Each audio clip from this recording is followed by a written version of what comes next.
দশমীর দিন ছিল বরণ। সেদিনকে বৃহস্পতিবার ছিল।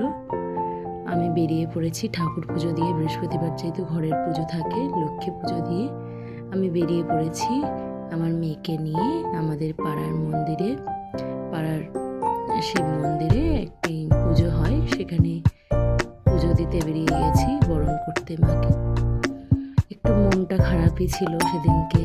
মা চলে যাচ্ছে, 4 দিনের মজাটা যেন কোথায় হারিয়ে যাবে। হয়তো কোনো রকমে সেজে বুঝে গেছি। খুব ভালোভাবে শাড়ি আমি পরতে পারি না, যাই হোক তাও পরার চেষ্টা করেছিলাম, এই আর কি।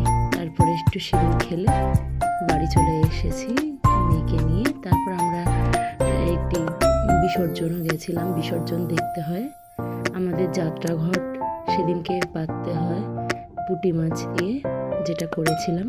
তারপর বাড়ি গিয়ে বিসর্জনে গেছি। নমস্কার।